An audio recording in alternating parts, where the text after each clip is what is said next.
Hey everyone, Assalamu alaikum. I'm your teacher Bilal Kurd, and in today's lesson, we are going to cover some exam tips that would be related to the paper 3 from the attempt 2023 and onwards.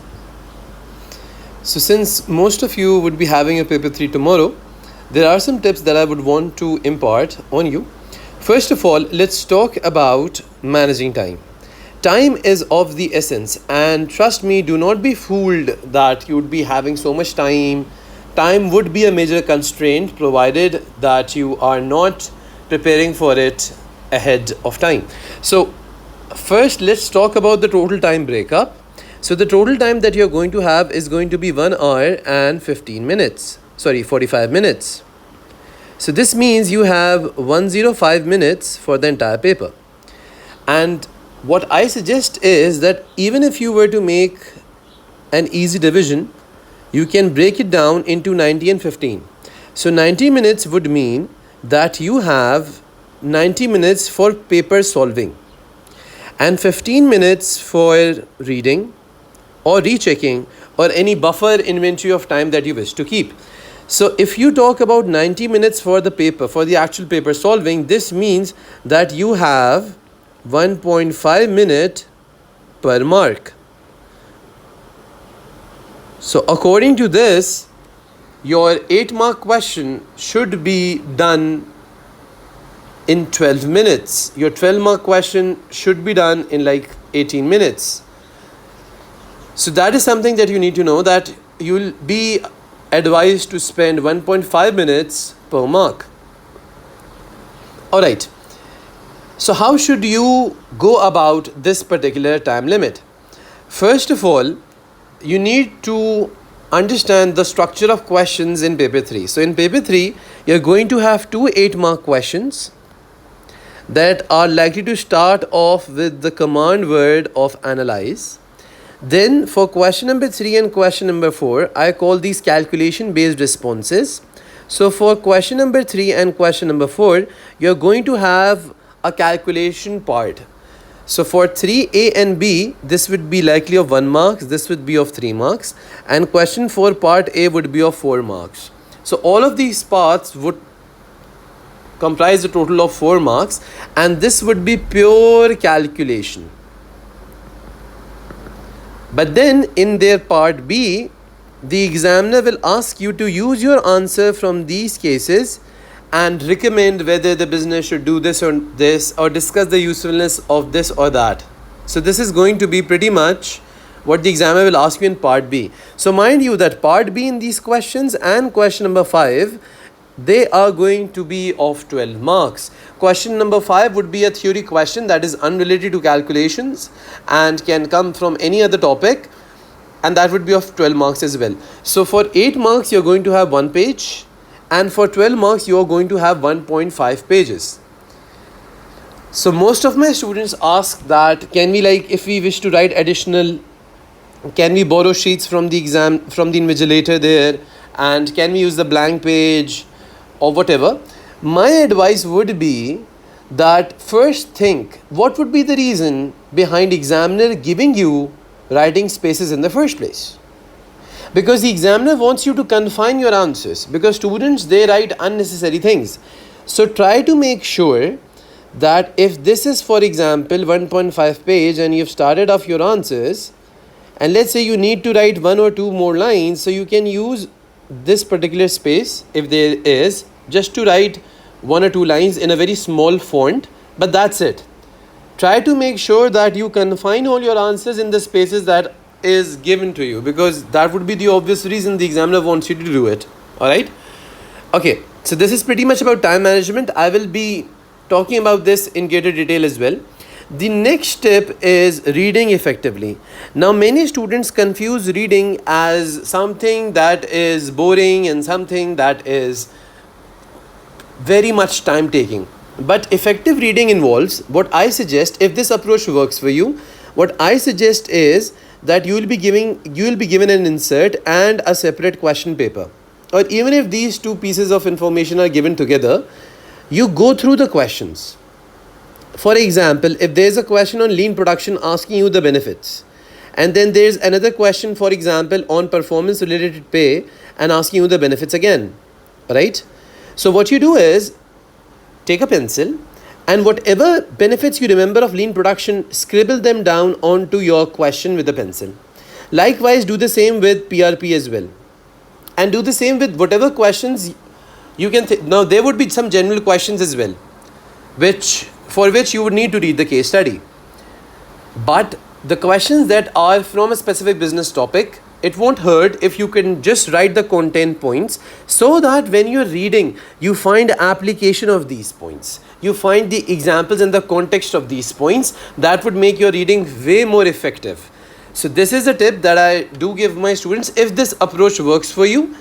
Also, what you can do is, since you will be given a case study, you will notice that there are headings and then there is text and then there are headings and then there is text. So there will be an intro section that is pretty much general and that can be like applied in every question, but then there would be specific headings for specific questions. For example, if there is a question on lean production, there may be a heading such as operation problems start to rise. Now what you do is, just beside that heading, let's say lean production is question number 2. So what you do is you write relevant for question number 2. And then you read that passage and try to connect whatever content points you wrote with the information in the case. Can you apply any point or not? And likewise, there are going to be different headings. For calculation, you're going to have a completely different heading. So you write this is relevant to this. So even if you were to read the case again, you are just going to go through the points that you extracted, the brainstorming that you did, rather than reading the entire case study again. Because constructive reading is going to help you not just in writing good answers, but also helping you to solve questions in relatively less time. So this is another tip that would comprise in reading effectively. Alright, so moving on, attempting questions. Now, what I suggest is, since you will be given an entire question paper, the examiner will receive this entire document, right? So there are going to be 5 pages with different writing spaces and XYZ. The examiner cannot know which question did you attempt first because this entire booklet will be submitted, right?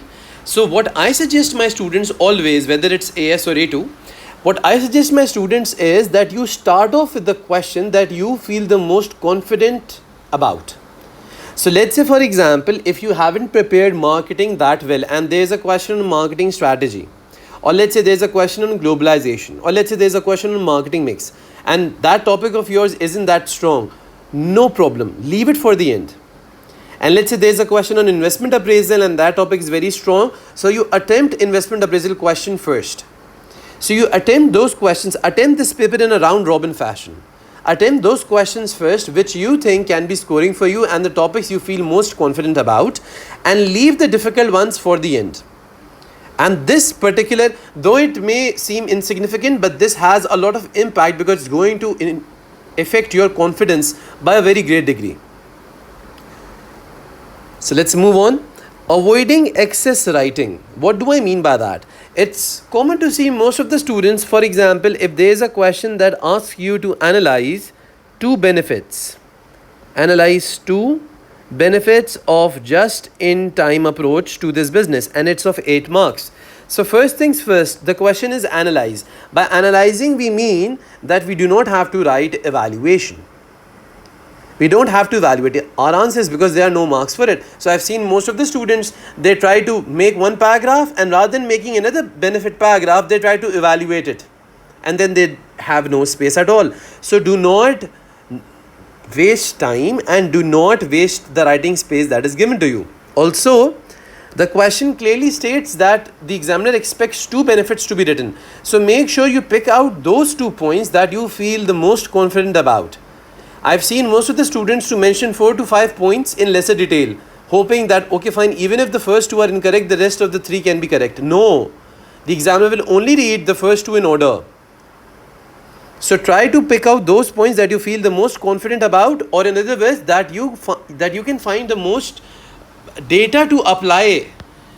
If let's say there are a lot of benefits of JIT, but reduction in storage cost is something that the business already wanted to seek, and the business is experiencing a high increase in inventory storage. So this is the point that has a lot of application. So try to pick up the points that have a lot of, not just a lot of content, but also a lot of evidence to apply from the case. And the question asks you to analyze two benefits. There are no marks for writing drawbacks. There are no marks for writing disadvantages. So avoid this. These little things can actually save you a lot of time. So avoid excess writing. But yes, if the question was of 12 marks and it asks discuss the usefulness, you obviously have to mention limitations as well. You obviously have to evaluate it as well. So try to avoid excess writing. Alright, the fifth tip is OFR, which stands for own figure rule.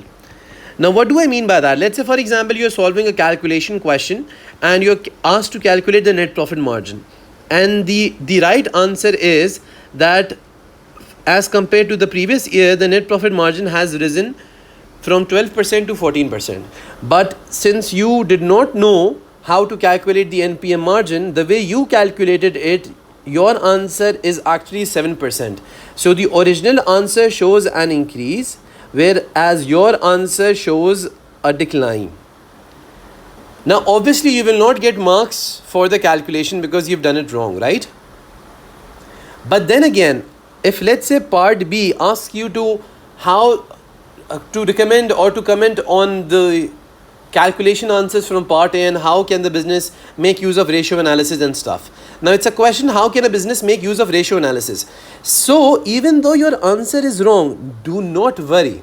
Write your analysis as per your answer in part A. So for example, had you calculated the right answer, you would have written, alright, the profitability has risen, which indicates that the strategies were good, the steps taken to minimize expenses were good, the strategies to increase sales revenue were good as well. However, much would depend upon XYZ, XYZ, XYZ. But now since you have calculated a different answer, you can write the strategies that were used were not that effective, and perhaps rather than this, the business can come up with this.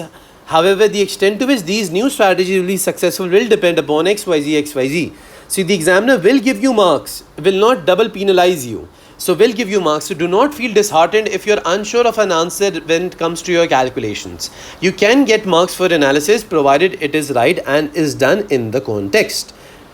Alright, so another question that students always ask me, sir, what about definitions? Is it advisable to write definitions or is it not?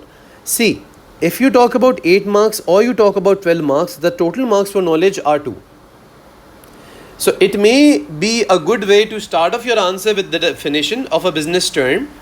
But then again, even if you're confident about the content points you have written, so you're going to get 2 marks for knowledge from here as well. So if let's say you're razor sharp with concepts, you're razor sharp with definitions, and you can promise yourself that you will not exceed 2 lines, then fine. You can write definitions if you want. But if let's say you think that no, I tend to take a lot of time and to express myself and a lot of writing space as well, and therefore it would be difficult for me to contain my definition in 2 lines, I would suggest that you just focus on the gist of the answer and you can avoid definitions.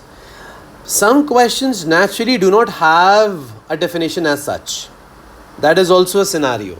If let's say there's a question on location decision, so most of the students would not know the definition of location decision as such, and therefore you may find yourself to start off directly with the answer. Even if you start off directly with the answer, you're still going to get marks for knowledge provided that the content you have written is fine.